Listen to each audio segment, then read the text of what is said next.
Smart Bangla. এবার এক দফা শেখ হাসিনাকে কবরস্থানে পাঠাতে হবে। পালাবো না। কোথায় পালাবো? পালাবো না। প্রয়োজনে ফখরুল সাহেবের বাসায় গিয়ে উঠবো। কি জায়গা দেবেন? না হলে ঠাকুর গায়ের বাড়ি আছে না, ওই বাড়িতে গিয়ে উঠবো। ঠিক আছে? একটুকু একটা শব্দও বলবো না জমা দেওয়ার। কেন 10টা মিনিটও সহ্য হয় না, 15টা মিনিট সহ্য হয় না। এখন অপেক্ষা কার জন্য আসলে? হ্যাঁ, এখন অপেক্ষা কার জন্য? আপনার জন্য। মাসুদ, তুমি এখানে এসে আবার কি পুরানো খেলা শুরু করছো? তুমি কি কোনোদিনও ভালো হবে না? ভালো হবে না। তুমি কোনোদিনও ভালো হবে না। 28 থেকে 4 তারিখ কতদিন হলো? কতদিন হলো? 28 তারিখের পর তো শেখ হাসিনা নেই। আরে মির্জা ফখরুল, আরে হায়, টেলিভিশনে দেখলাম খালি দৌড়াচ্ছে, কেউ কেউ টেনে ধরে হরতাল ঘোষণার জন্য। ওদিন বলেছে আমরা নাকি অলিগলি পাবো না, পালাবার পথ পাবো না। এখন কার পালাবার পথ নেই? গয়েশ্বর বাবু ডিবি অফিসে গিয়ে কোরাল মাছ খাইলেন, ভালো তো। গয়েশ্বর বাবু কই? আর 27 নয়, আর 10 দফা নয়, এবার এক দফা শেখ হাসিনাকে কবরস্থানে পাঠাতে হবে। এই এক দফা।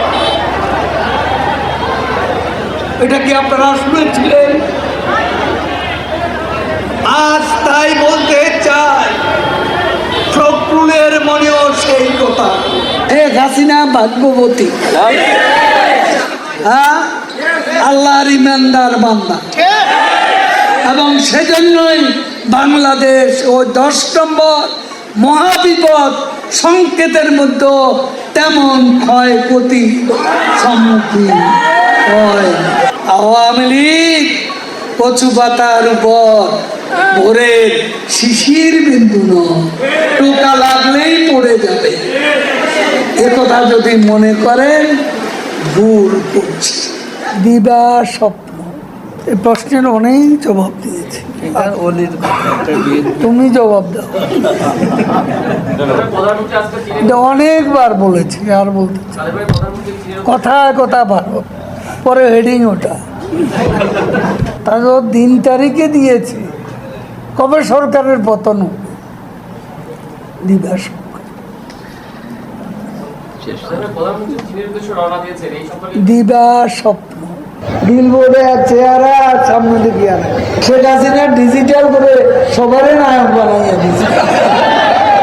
মঞ্চে সব নেতা, পুরা নেতা, আদলি নেতা, শিকি নেতা, আতি নেতা, পাতি নেতা, নেতা নেতা স্টেজ ভাঙি। আমি বেচারা আহত। এই মঞ্চ আমার দরকার নেই, মঞ্চে এত নেতার দরকার নেই। কর্মী দাঁড়ান, নেতা কমান, এত নেতার দরকার কি? এত নেতার কাজ কি? কি কাজ করে এই নেতারা? মাসুদ, তুমি এখানে এসে আবার কি পুরানো খেলা শুরু করছো? তুমি কি কোনোদিনও ভালো হবে না? ভালো হবে না। তুমি কোনোদিনও ভালো হবে না। মাননীয় সাধারণ সম্পাদক, আমরা একটু লাইভে ছিলাম, একটু যদি বলতেন যে আপনারা তো এখন নিশ্চয়ই প্রধান নির্বাচন কমিশনের সঙ্গে বৈঠক করবেন, একটু আনুষ্ঠানিকতা যদি একটু বলতেন। একটুকু বলবো, একটা শব্দও বলবো না জমা দেওয়ার। আমরা যে নামটি জানতে পেরেছি সেটি কি আসলে সত্যি কিনা? না, সেটাও বলবো। কখন আসলে আপনার আনুষ্ঠানিকভাবে বের হওয়ার পরে নিশ্চয়ই বলবেন? কেন 10টা মিনিটও সহ্য হয় না, 15টা মিনিট সহ্য হয় না। এতদিনের অপেক্ষা, একটু ওয়েট করো। এখন অপেক্ষা কার জন্য আসলে? হ্যাঁ, এখন অপেক্ষা কার জন্য? আপনার জন্য। দেশের মানুষ ভালো থাকলে মির্জা ফখরুলের মন খারাপ, জ্বালা হেরে জ্বালা, অন্তরে জ্বালা। পদ্মা সেতু হয়েই গেল, কর্ণফুলী টানেল হয়েই গেল, ঢাকা তরুণ প্রজন্মে মেট্রো রেল হয়েই গেল। কত ফ্লাইওভার, কত ওভারপাস, কত আন্ডারপাস, সারা বাংলা ঘুরে দেখুন। ফখরুল সাহেব জ্বালা, বড় অন্তর জ্বালা।